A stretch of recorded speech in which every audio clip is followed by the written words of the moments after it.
Good morning, everybody. Wanted to come to you with another video this morning. I know I came yesterday talking about the Type 1 civilization, and I think you might have seen some of my other videos, hopefully, where you see some of the designs that I've done. Some people will say not to give away everything, but it is what it is.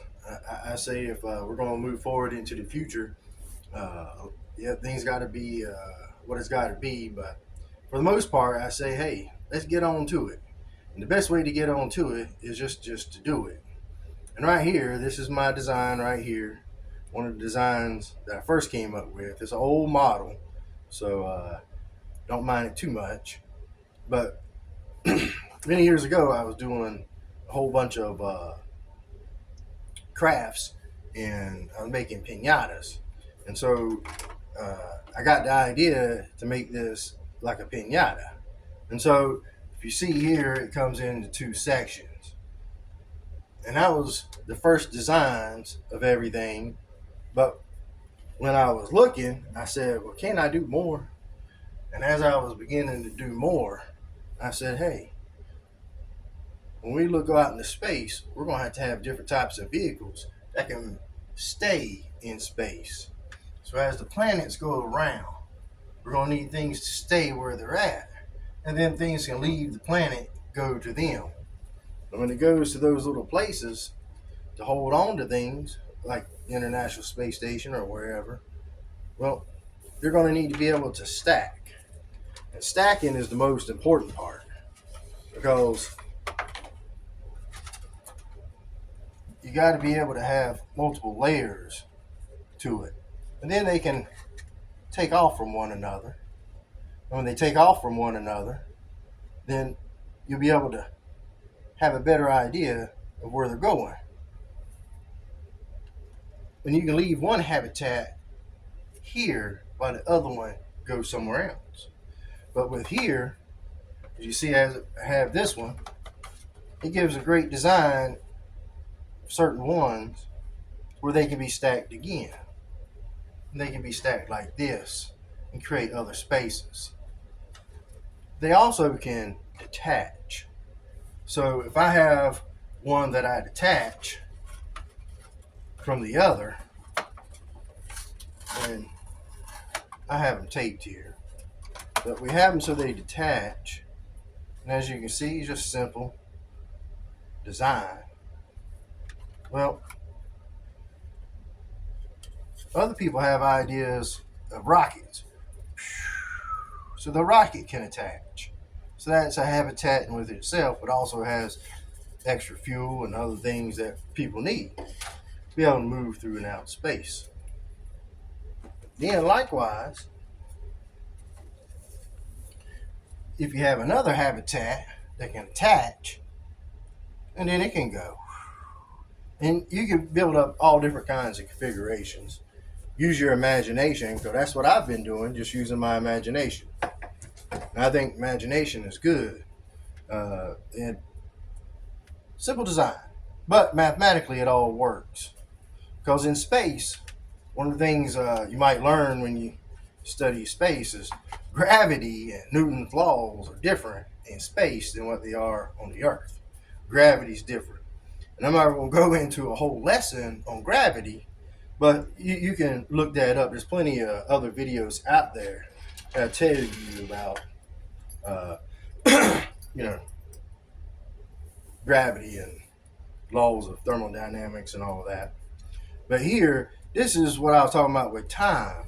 Because time here and time on Earth is going to be different. So the time difference is going to have to be taken into effect. So when you leave Earth and you send a signal of any kind, well, it's going to take time for it to get to where it's going. So communication might be delayed. And as communication it gets a little better with devices and things of that nature, and maybe you can come up with a great idea on how to make space and time a little shorter. And that's why I was talking about the crystals. Because with crystals, there's this new concept out there. It's not really new. It's been out there for a long time. I studied a little bit. But the quartz change reality of time. Because if you have a quartz watch, then it runs off of a crystal. But there's this wonderful thing of having, you know, communication between crystals. But look that up too. One of the things that I was wanting to talk to you about, though, is you're going to have spacecraft that can go out there and be able to collect all of the gold, all of the other minerals that are out in space. That's why you're going to need something that has a large cargo hold. Because when you go out there and you start collecting all these rocks and all these minerals, what are you going to do with them? Are they going to stay on Mars, or are they going to stay out in the space? Well, I think you're going to have a way of, when it leaves, say, Jupiter or Saturn, and it starts coming back to Earth, well, the way everything rotates, well, it'll stay here and slowly move. And as it slowly moves to Mars, where you may have a better processing plant, then slowly move as it comes back around to the Earth, well, then it can get back to Earth. But everybody wants to do everything quickly. And there's nothing wrong with the quick rockets. I love watching the rockets go up.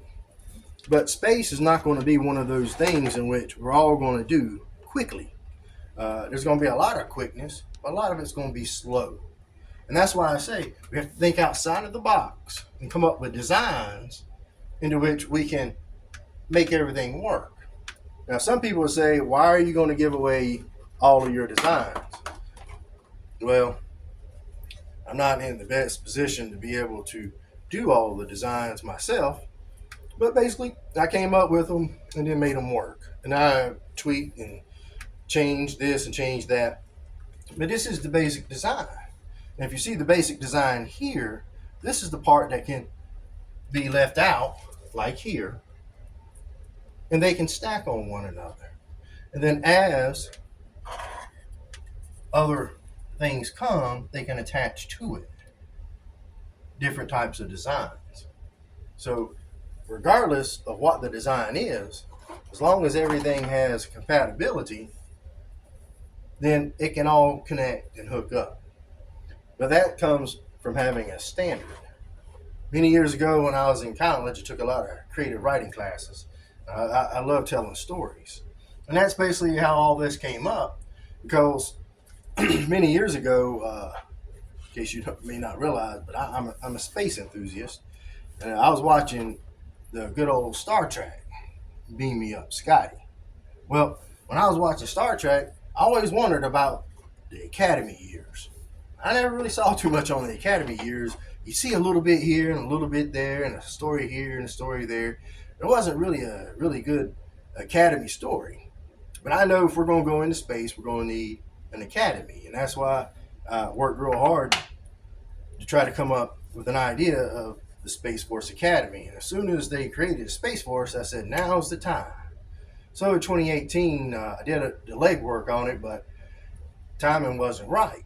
But I think today timing is right, because if you're going to have, say, 100 structures throughout space, so that means if each section, 1, 2, 3, 4, 5, have just 5 people, that's 25 people.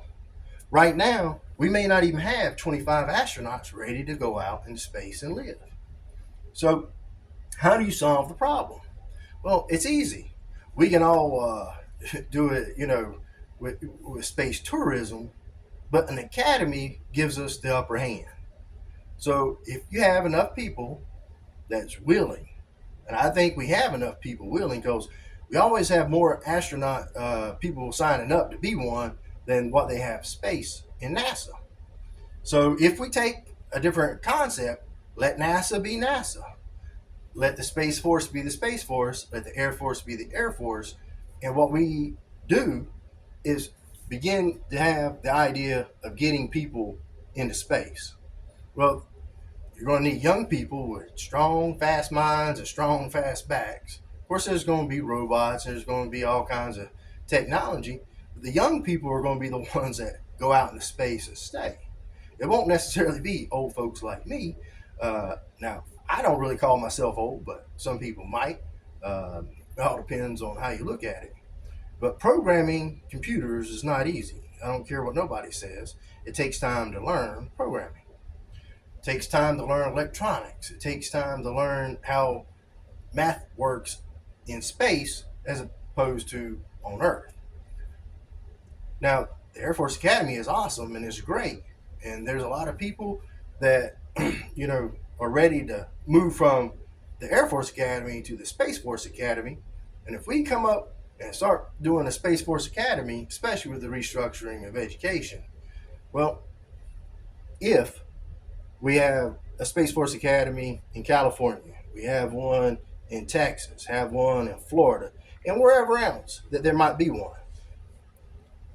If you have 1,000 people who graduate each year, well, it's still going to take a long time to get a whole bunch of people into space. But I believe we can do it. All we got to do is think outside the box. Remember, all of this came from me. Now, I learned all this information by reading other people's information. It didn't all just come from my brain completely. I watch videos on YouTube, other places. I watch science fiction. One of my favorite science fiction, is Star Trek. Another one is Stargate Atlantis. It's interesting. Now, I don't know what kind of aliens might be out there because I ain't got no idea on that. But I know one thing. If we want to get into space, we got to take an effort to get there. And when's a better time to start anything than right now? If we procrastinate another 10 years to get ready, well, then we still got time to get everybody ready to get out there. But we need thousands upon thousands of people with the concept and idea, let's go to space today. And the sooner we get ready, the better. Now, I'm just trying to give you some initiative to think outside of the box, give you some of my designs. If you can use them, use them. I'm not going to sit here and cry too much because I know they're my designs. If you think you can do something with it and you want to know a little bit more about it, ask me. I'll be glad to tell you. But if you don't, that's okay too. I'm not necessarily looking for the financial gain here because that's something for other people to do. I'm just looking to end my race well. And the way I can end my race well, however many years I have left on the earth, is to motivate young people and old people to come together and look outside the box and figure out how we get to space. Because on Mars, I don't know about the moon for sure, but on Mars, they roughly say, there's a lot of gold out there. But there's a lot of gold, and there's a lot of other minerals as well. And they say the equivalent of Mars for gold is the equivalent of Earth. So however much gold is on Earth, there's probably that much on Mars as well as other minerals that we might need to move forward.